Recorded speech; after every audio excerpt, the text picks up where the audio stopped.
الحمد لله رب العالمين والصلاة والسلام على سيد الأنبياء والمرسلين وعلى آله وأصحابه أجمعين. أما بعد فأعوذ بالله من الشيطان الرجيم. بسم الله الرحمن الرحيم. وعاشروهن بالمعروف. وقال النبي صلى الله تعالى عليه وسلم: استوصوا بالنساء خيرا فإنهن عوان في أيديكم، أو كما قال رسول الله صلى الله تعالى عليه وسلم. وقال رسول الله صلى الله عليه وسلم: إنما أنا رحمة مهداة. ناظرین کرام، ربیع الاول شریف کا مہینہ ہمارے درمیان موجود ہے، اور ظاہر سی بات ہے کہ جس زمانے کا، جس وقت کا، جس مہینے کا، جس روز کا کسی خاص ذات سے، کسی خاص چیز سے تعلق ہوا کرتا ہے، تو جب وہ زمانہ، وہ وقت، وہ سال، وہ دن، وہ مہینہ آتا ہے تو وہ یادیں تازہ ہو جاتی ہیں، وہ واقعات جو گزرے ہوتے ہیں وہ تازہ ہو جاتے ہیں. تو یہ ربیع الاول شریف کا مہینہ، اس مہینے کو ہمارے آقا نبی کریم علیہ الصلاۃ والتسلیم کی ذات گرامی سے نسبت ہے کہ اس ماہ مبارک میں آپ کی ولادت ہوئی، اور حضور نے فرمایا: انما انا رحمت مہدات. میں لوگوں کے لیے، ساری انسانیت کے لیے، ساری کائنات کے لیے گفٹڈ رحمت ہوں، اللہ تبارک و تعالیٰ کی طرف سے خصوصی طور پر عطا کردہ رحمت ہوں. اگر نبی کریم صلی اللہ تعالیٰ علیہ وسلم کی بات کی جائے تو آپ صلی اللہ تعالیٰ علیہ وسلم نے ہر طرح کے حقوق عورتوں کو عطا کیے. اسی لیے نبی کریم صلی اللہ تعالیٰ علیہ وسلم نے ارشاد فرمایا: انما النساء شقائق الرجال، کہ عورتیں یہ مردوں کی بہنیں ہیں. یعنی مطلب یہ ہے کہ جس طرح سے مردوں کے حقوق ہیں ویسے ہی عورتوں کے حقوق ہیں. اور اسی بات کو قرآن کریم میں اللہ تبارک و تعالیٰ نے بیان فرمایا کہ وَلَهُنَّ مِثْلُ الَّذِي عَلَيْهِنَّ بِالْمَعْرُوفِ، کہ عورتوں کو بھی وہی حقوق حاصل ہیں جو جس طرح سے کہ ان پر حقوق ہیں. یعنی جس طرح سے ان پر کچھ ذمہ داریاں عائد ہوتی ہیں اپنے شوہر کے حوالے سے، ایسے ہی ان عورتوں کے حقوق ہیں مردوں پر، تو ان کو برابر کے حقوق حاصل ہیں. اگر عورتوں کے حقوق کی بات کی جائے تو نبی کریم صلی اللہ تعالیٰ علیہ وسلم نے ماں کی حیثیت سے بھی حقوق عطا کیے ہیں، بیٹی کی حیثیت سے بھی حقوق عطا کیے ہیں، بیوی کی حیثیت سے بھی حقوق عطا کیے ہیں، بہن کی حیثیت سے بھی حقوق عطا کیے ہیں. مختلف اینگل سے آپ نے حقوق عطا کیے ہیں عورتوں کو. اور عمومی طور پر آپ نے عورتوں کے حوالے سے ایسے احکامات بیان فرمائے، ایسے ارشادات جاری فرمائے کہ جس سے یہ پتہ چلتا ہے کہ نبی کریم صلی اللہ تعالیٰ علیہ وسلم یقینی طور پر عورتوں کے لیے اللہ تبارک و تعالیٰ کی بہت بڑی رحمت ہے. چنانچہ اللہ کے نبی صلی اللہ تعالیٰ علیہ وسلم نے ارشاد فرمایا کہ خیرکم خیرکم لأہلہ، تم میں سب سے بہتر انسان وہ ہے جو اپنے اہل و عیال کے ساتھ بہترین سلوک کرنے والا ہے.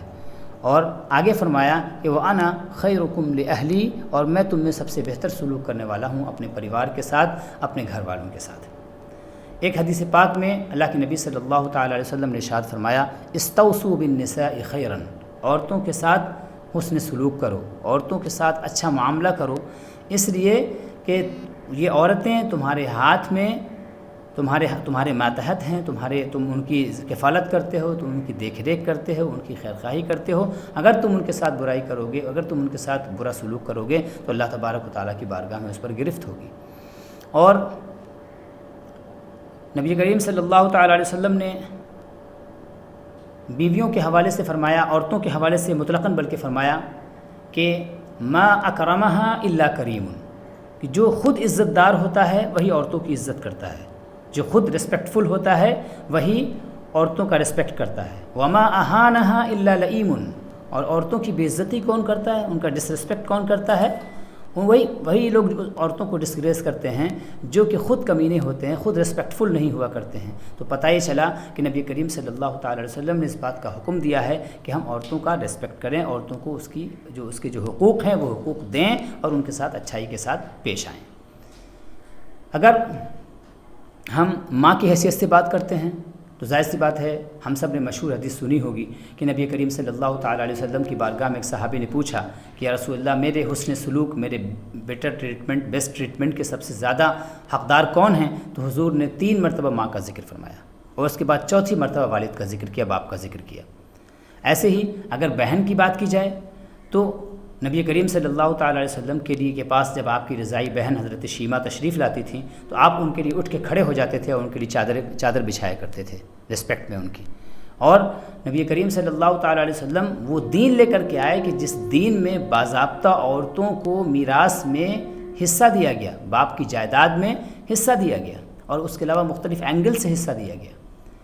اور اگر بیٹی کی حیثیت سے بات کریں تو ظاہر سی بات ہے کہ سیدہ فاطمہ رضی اللہ تعالیٰ عنہا اور آپ کی جو دوسری بیٹیاں تھیں ان بیٹیوں کے ساتھ نبی پاک صلی اللہ علیہ وسلم کا جو حسن سلوک تھا اس سے معلوم ہوتا ہے کہ آپ بیٹیوں کے ساتھ کیسا حسن سلوک کرنے والے تھے، کس اچھے طریقے سے پیش آتے تھے کہ جب سیدہ فاطمہ رضی اللہ تعالیٰ عنہا نبی کریم علیہ الصلاۃ والتسلیم کی بارگاہ میں حاضر ہوتیں تو آپ ان کے لیے اٹھ کے کھڑے ہو جایا کرتے تھے اور ان کے لیے چادر بچھایا کرتے تھے۔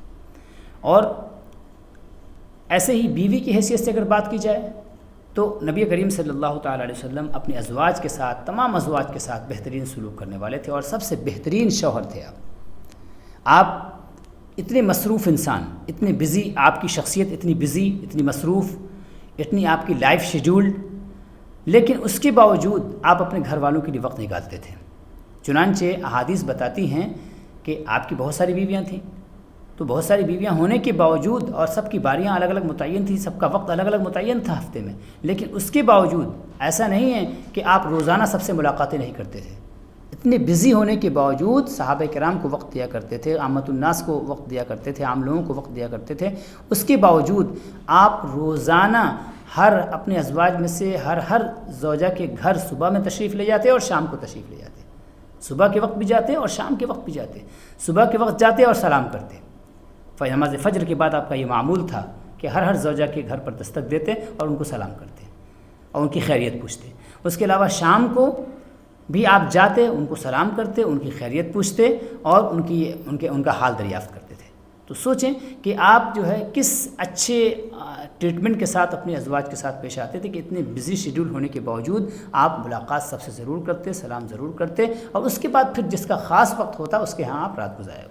آپ رات گزارا کرتے تھے۔ اس کے علاوہ دیکھیں کہ نبی پاک صلی اللہ تعالیٰ علیہ وسلم اپنی ازواج کے ساتھ کس طرح کا معاملہ رکھتے ہیں، کس طرح کا آپ سلوک رکھتے ہیں کہ ظاہر سی بات ہے کہ میاں بیوی کے درمیان محبت کا تعلق ہوتا ہے۔ اللہ کے نبی صلی اللہ علیہ وسلم نے ارشاد فرمایا کہ 2 نکاح کرنے والوں سے زیادہ محبت کرنے والا میں نے کسی کو نہیں دیکھا۔ تو اس محبت کا اظہار بھی حضور کی زندگی میں ہے کہ سیدہ عائشہ رضی اللہ تعالیٰ عنہ فرماتی ہیں کہ میں پیالے میں جس مقام سے پانی پیا کرتی وہاں سے نبی کریم صلی اللہ تعالیٰ علیہ وسلم اپنا منہ رکھ کر کے وہاں پر پانی پیا کرتے تھے۔ یہ کیا ہے؟ یہ الفت کا اظہار ہے، محبت کا اظہار ہے، اس میں امت کے لیے درس ہے کہ تمہیں بھی اس طرح کا معاملہ اپنی بیویوں کے ساتھ روا رکھنا ہے، اس طرح کا معاملہ کرنا ہے تاکہ تمہاری زندگی خوشگوار زندگی رہے، کیونکہ اگر تمہاری گھریلو زندگی اچھی ہے تو پھر جو ہے تمہارا دل مطمئن ہوگا، تمہارا قلب مطمئن ہوگا اور تمہارے جو دوسرے اعمال ہیں، دوسرے کام ہیں، وہ کام بھی اچھی طرح انجام پائیں گے۔ اور اگر گھر میں ہی جنگ جاری ہوگی تو پھر باہر کا کام بھی اچھی طرح انجام نہیں پائے گا۔ ایسے ہی سیدہ عائشہ فرماتی ہیں کہ میں کوئی اگر ٹکڑا گوشت کا جس میں ہڈی ہوتی اس کو لے کر کے استعمال کرتی، کھاتی، تو نبی پاک صلی اللہ تعالیٰ علیہ وسلم اس ٹکڑے کو لے لیتے اور اس کو آپ چوستے تھے اور اس کو آپ استعمال فرماتے تھے۔ یہ بھی ایک طرح سے محبت کا اظہار ہے۔ اور ایسا نہیں ہے کہ نبی پاک صلی اللہ تعالیٰ علیہ وسلم صرف اپنے ازواج کے ساتھ محبت ہی فرما رہے ہیں اور ان کی رائے کی، ان کی عقل کو کوئی اہمیت نہیں دیتے، ان کی رائے کی کوئی قدر و قیمت آپ کے پاس نہیں ہے، بلکہ نبی پاک صلی اللہ تعالیٰ علیہ وسلم اپنی ازواج سے مشورہ بھی فرماتے ہیں۔ چنانچہ ایک بہت نازک موقع، اب وہ موقع کبھی حضور کی زندگی میں اس سے پہلے پیش نہیں آیا، وہ یہ تھا کہ جب صلح حدیبیہ ہو گئی تو صلح حدیبیہ کے موقع پر نبی کریم علیہ الصلاۃ والتسلیم یہ چاہتے تھے کہ صحابہ جو ہے وہ اپنے جانوروں کی قربانی پیش کر دیں، جو جانور اپنے ساتھ لے کر کے آئے ہیں عمرے کے لیے، اور اس کے علاوہ جو ہے وہ اپنے سر کو حلق کروا لیں، سر کو منڈوا لیں۔ لیکن نبی پاک صلی اللہ علیہ وسلم کے فرمانے کے باوجود، حکم دینے کے باوجود صحابہ نے اس پر عمل نہیں کیا، تو آپ بہت پریشان ہوئے، کیونکہ صحابہ کی طرف سے ایسا رویہ کبھی سامنے نہیں آیا تھا۔ چنانچہ آپ تشریف لے گئے سیدہ ام سلمہ رضی اللہ تعالیٰ عنہ کے پاس، جو آپ کے ساتھ تھیں اس وقت، آپ نے ان سے مشورہ کیا کہ ایسے معاملے میں کیا کروں؟ چنانچہ سیدہ ام سلمہ رضی اللہ تعالیٰ عنہ نے فرمایا کہ یا رسول اللہ، اس میں گھبرانے کی کوئی بات نہیں، صحابہ کرام آپ سے بہت محبت کرتے ہیں، اصل معاملہ یہ ہے کہ وہ آپ کی بات پر اس لیے عمل نہیں کر رہے ہیں چونکہ ان کو ایسا لگ رہا ہے کہ ابھی بھی شاید اللہ کی جانب سے وحی آ جائے اور یہ فیصلہ منسوخ ہو جائے، یہ صلح نہ ہو، چونکہ یہ صلح دب کر کے کی جا رہی ہے۔ اسی بنیاد پر صحابہ کرام جو ہے وہ دراصل اپنے سر نہیں مڈوا رہے ہیں اور اپنے جانوروں کی قربانی نہیں دے رہے ہیں۔ اگر آپ ایسا کر لیں کہ آپ باہر جا کر خود اپنا سر حلق کر لیں اور اپنے جانور کی قربانی دے دیں تو صحابہ کرام یقینی طور پر اس پر عمل کرنا شروع کر دیں گے اور وہ یہ جان جائیں گے کہ اب یہ حکم بدلنے والا نہیں ہے۔ چنانچہ آپ نے حضرت ام سلمہ رضی اللہ تعالیٰ عنہ کے مشورے پر عمل فرمایا اور باہر تشریف لائے، آپ نے اپنا سر حلق کروایا اور آپ نے اپنے جانور کی قربانی دی۔ جیسے ہی صحابہ نے آپ کو یہ کرتے ہوئے دیکھا، صحابہ کو یہ یقین ہو گیا کہ اب یہ فیصلہ منسوخ ہونے والا نہیں ہے، چنانچہ فوراً صحابہ کرام جو اپنے سروں کو موڑنے میں، سروں کو حلق کرنے میں اور اپنے جانور کی قربانی دینے میں مشغول ہو گئے۔ تو نبی پاک صلی اللہ تعالیٰ علیہ وسلم کی بارگاہ میں ایسا نہیں ہے کہ عورتوں سے صرف محبت کا اظہار ہے، بلکہ ان کی رائے کی قدر و قیمت بھی ہے، ان سے مشورہ بھی لیا جاتا ہے اور ان سے مختلف معاملات میں استفادہ بھی کیا جا رہا ہے۔ ایسے ہی مختلف نازک اوقات پر نبی پاک صلی اللہ تعالیٰ علیہ وسلم نے بگڑتے ہوئے جہاں پر رشتے بگڑ سکتے تھے وہاں پر رشتوں کو آپ نے سنبھالا اپنے بعض جملوں کے ذریعے سے، اور کبھی بھی نبی پاک صلی اللہ تعالیٰ علیہ وسلم نے عیب جوئی نہیں کی، نبی پاک صلی اللہ علیہ وسلم نے عیب جوئی نہیں کی۔ چنانچہ ایک مرتبہ کا واقعہ ہے کہ آپ کے ازواج میں سے، آپ کی بیویوں میں سے کسی ایک زوجہ نے آپ کے پاس کچھ گوشت بنا کر کے بھیجا، اور اس وقت نبی پاک صلی اللہ تعالیٰ علیہ وسلم سیدہ عائشہ رضی اللہ تعالیٰ عنہ کے گھر تشریف فرما تھے۔ چنانچہ جب وہ گوشت آیا تو آپ اس کو دیکھ کر کے مطلب آپ کے اندر ایک غیرت کی صفت پیدا ہوئی، غیرت کا جذبہ پیدا ہوا کہ جب حضور میرے گھر تشریف رکھتے ہیں تو دوسروں کو میرے معاملے میں مداخلت کی کیا ضرورت ہے؟ کیا میں اپنے شوہر کو اچھا کھانا نہیں کھلا سکتی ہوں؟ یہ جذبہ آپ کے اندر پیدا ہوا اور آپ نے اسی حالت میں، اسی شدت میں، غیرت کی شدت میں آپ نے ہاتھ مار دیا اس برتن پہ، برتن گر گیا، برتن ٹوٹ گیا۔ اور جب وہ برتن ٹوٹ گیا تو ایسے موقع پر ظاہر سی بات ہے کہ نبی پاک صلی اللہ تعالیٰ علیہ وسلم اپنی ناراضگی کا اظہار کر سکتے تھے، آپ زجر و توبیخ کر سکتے تھے، لیکن چونکہ معاملہ جذباتی تھا، ایموشنل تھا، اس کا تعلق قلب سے تھا اور وہ معاملہ ایسا تھا جس کا تعلق حضور کی محبت سے بھی تھا، کیونکہ انہوں نے جو ہاتھ مارا برتن پہ اس کی وجہ یہ تھی کہ چونکہ آپ کو نبی پاک صلی اللہ علیہ وسلم سے شدید محبت ہے، اسی شدید محبت کے اظہار میں ایسا ہو رہا ہے۔ وہاں پر جو بنیادی جذبہ کار فرما تھا وہ جذبہ صالح تھا اور اس جذبے کو پروان چڑھانے کی ضرورت تھی، وہاں پر عیب جوئی کی ضرورت نہیں تھی۔ اسی لیے نبی پاک صلی اللہ علیہ وسلم نے فرمایا کہ غارت امو کی، تمہاری ماں کو غیرت آ گئی، یعنی سیدہ عائشہ کو غیرت آ گئی۔ آپ نے اس بات کو ریپیٹ کیا، مقصود یہ تھا کہ ان کے اندر جو ایک اچھی خوبی ہے، غیرت کی خوبی، اس صفت کو ہائی لائٹ کیا جائے، اور اس حالت میں جو آپ سے ایک عمل سرزد ہوا کہ آپ نے اس طرح ہاتھ مارا کہ وہ برتن گر کر کے ٹوٹ گیا، تو اس عیب کو گویا چھپا دیا گیا، اس کمی کو چھپا دیا گیا اور آپ کی جو اچھی صفت تھی اس کو ہائی لائٹ کر دیا گیا۔ تو نبی پاک صلی اللہ تعالیٰ علیہ وسلم کا تعلق جو ہے عورتوں کے ساتھ، عورتوں کے حقوق سے، وہ بہت گہرا ہے، اور آپ نے پوری جو انسانی ویسے تو پوری انسانی برادری کے حقوق آپ نے عطا کیے ہیں، لیکن خاص طور سے عورتیں جو کہ ایک ویکر سیکشن سے تعلق رکھتی ہیں، لوگ ان کے حقوق کو پامال کرتے ہیں، لیکن نبی پاک صلی اللہ تعالیٰ علیہ وسلم نے ان کے حقوق کا خاص خیال رکھا۔ اللہ تبارک و تعالیٰ کی بارگاہ میں دست بدعاؤں کہ مولا کریم اس ربیع الاول شریف کے موقع پر ہمیں اس بات کا عہد کرنے کی توفیق عطا فرمائے کہ ہم نبی پاک صلی اللہ تعالیٰ علیہ وسلم کی سیرت کا مطالعہ کریں اور مطالعہ کرنے کے بعد حضور کی تعلیمات کو اپنی زندگی میں نافذ کریں، خصوصیت کے ساتھ عورتوں کے حوالے سے ہم اپنے رویے کو، اپنے سلوک کو، اپنے ٹریٹمنٹ کو بہتر بنائیں، تاکہ وہ نبی پاک صلی اللہ تعالی علیہ وسلم کے طریقے کی پیروی کرتے ہوئے ہم بھی ایک اچھے شوہر، ایک اچھے باپ اور مختلف حیثیت سے ہم